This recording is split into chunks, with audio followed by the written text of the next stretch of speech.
Hey all, Baruch Halevi B here from both the Defiant Spirit and the Viktor Frankl Meaning Academy. Thanks for tuning in. I want to talk to you about the Enneagram, the ancient personality roadmap. There's nothing like it. I use it with my coaching clients. I use it in my own life.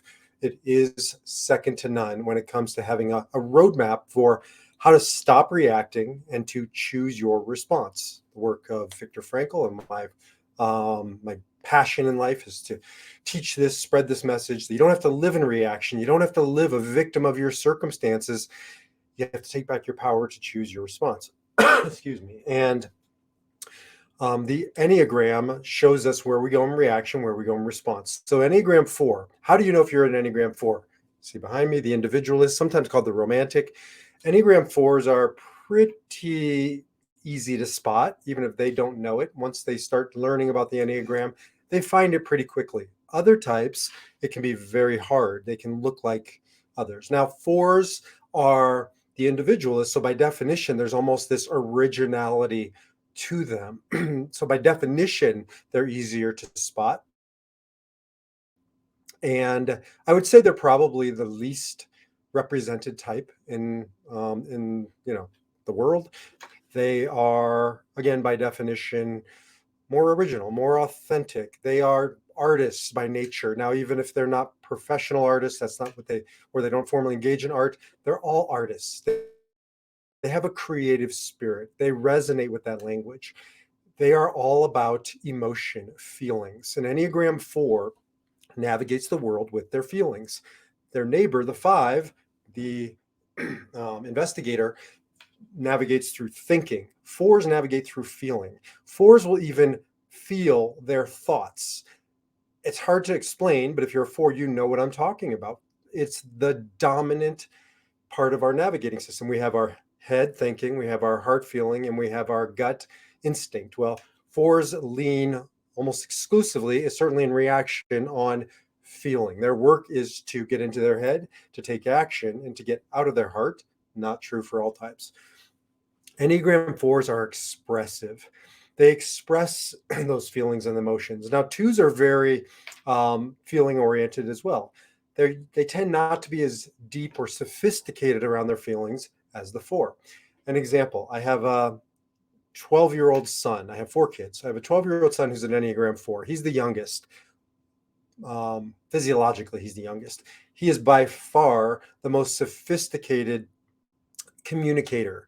He has a range of emotion and an ability to express that emotion like none of the other types, like none of his siblings, even the 20-year-old.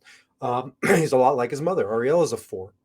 And I watch the two of them, and they'll go deep into the nuances of emotion where most of us just sitting there looking at going, you lost me at about happy, sad, angry, right? Few emotions. They have a whole spectrum of emotions. Enneagram 4s need to express themselves. They have a hard time feeling like they're a cog, like they're a replica, like there's others out there like them. Now, this comes from a place of longing to be special so that they are worthy of love. Every type grapples with worthiness. 4s grapple with it by not feeling special enough. And so they'll go out into the world to be special, to be seen being special, to be understood being special. 4s long to be understood. The challenge is you can't have it both ways. You want to be understood, but you want to be special, unique, one of a kind. By definition, I can't fully understand you. So they live at this constant drama. If they're not careful, if they're reactive, they can choose their response. And they'll cause drama. They'll cause unnecessary turmoil to shake things up, to feel. That's another piece of this. Sometimes they want to feel so badly, they'll throw a bomb onto a relationship or into a situation to sort of explode it so that we can deal with all the damage, all the fallout.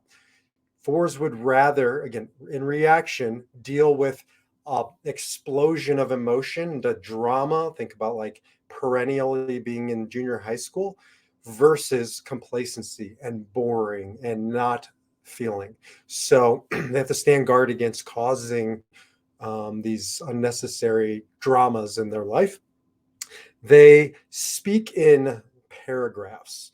So 4s, when I ask them how they're doing, I better be pretty intentional and ready for the response because they're not really one word people. I know one four who I'll talk to, and I could probably set the phone down and pick it up in an hour, and she still would be telling me how she feels about, how are you?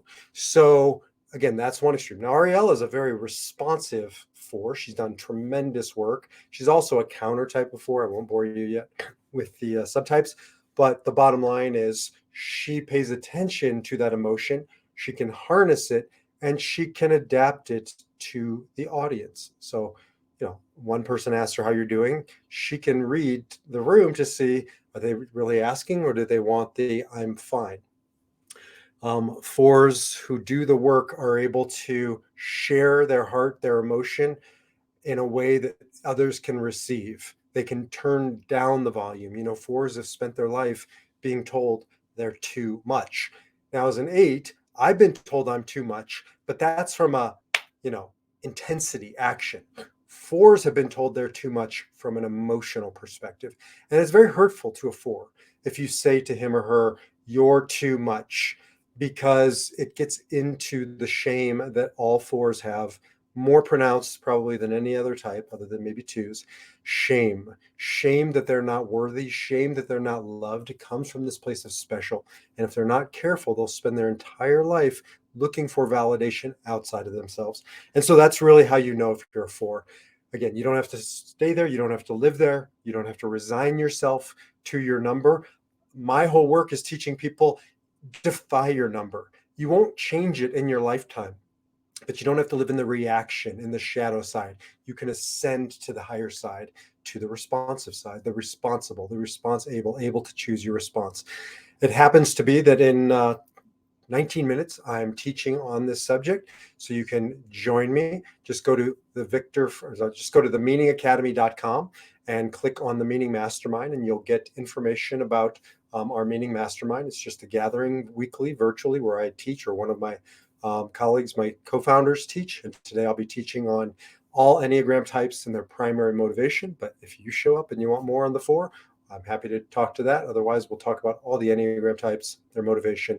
But this was Enneagram 4, the Individualist. If you want more, jump over to defiantspirit.org, where I have more resources for you on all Enneagram types, but especially Enneagram 4. Until then, defy your number and live your spirit.